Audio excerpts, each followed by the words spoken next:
All right, so you're wondering how to really let go and move forward after divorce. Here's the thing. People love to tell you that time will heal everything, but I'm here to tell you that's a load of crap. If time truly healed all wounds, why do so many people stay stuck, replaying the same pain for years and years, or repeating the same mistakes again and again? Time isn't the answer. There's a faster, deeper way to heal, and I'm about to spill the secret. No more waiting around for some magical shift to happen. Today, I'm giving you the real tools to finally move on and start living the life that you deserve. It's simple, not easy, and worth it.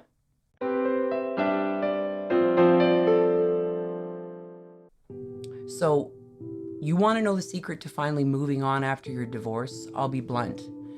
You can move on faster than you think, and it doesn't require years of waiting around for your heart to magically heal. You don't have to keep reliving the same pain, the same heartache over and over again. The truth is, there's a quicker way, a deeper and more effective way than anything you've ever tried before, and it's something that most people don't talk about.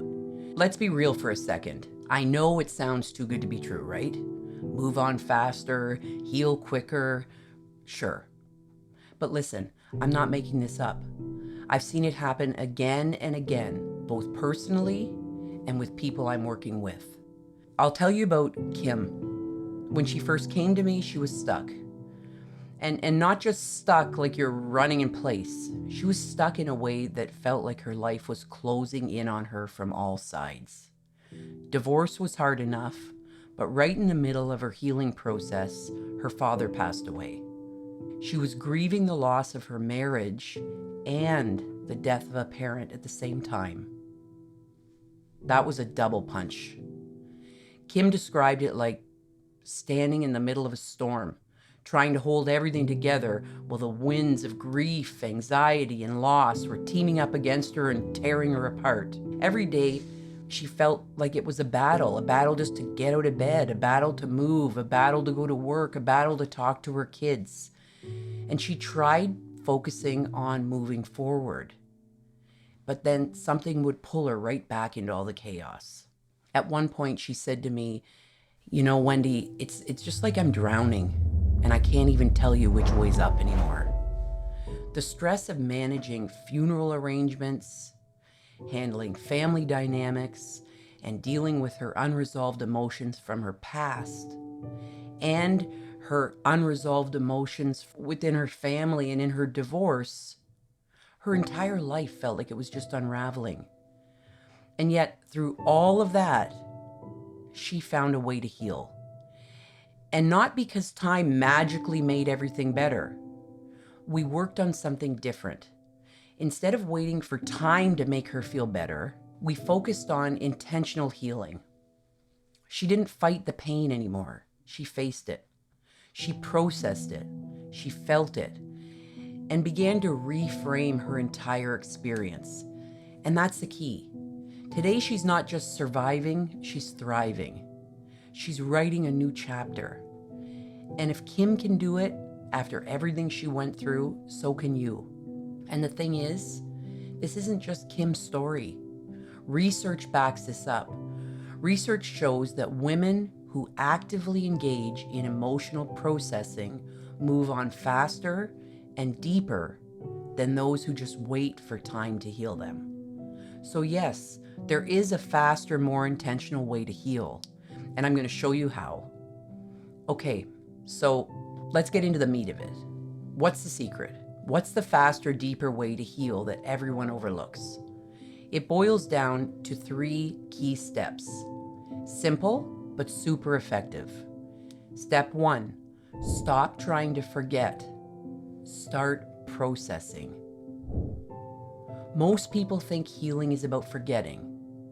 Like if you can just distract yourself long enough, if you just stay busy for long enough, eventually you'll stop thinking about your child's other parents and all the pain that came with that. Or you'll stop thinking about your father and how sad it is that he's no longer with us, or you'll stop thinking about anything that's causing you pain. But here's the thing, that doesn't work. In fact, all that does is push the pain deeper and deeper down until finally it bubbles back up. And it bubbles back up at the most inconvenient times. Like when you're sitting in traffic and you're suddenly sobbing uncontrollably because your song came on the radio. That's not fun. Instead, you need to process what happened. And I don't mean wallow in it or analyze every single tiny detail. I'm talking about giving yourself permission to feel the pain. Sit with it. Acknowledge it without judgment. It's like cleaning out an old wound. It sucks at first, but if you don't do it, it'll never heal properly. This might look like journaling, talking it out with someone you trust, working with a coach, whatever works for you. Just stop avoiding the hurt and face it head on. Step 2, reframe your divorce. All right, this one's gonna hit hard. You've probably been carrying around a whole lot of baggage, feeling like you failed, like you've wasted years of your life, or like you'll never find love again. But here's the deal. Your divorce is not the end of your story. It's just a chapter in your book. And every good story has plot twists, right?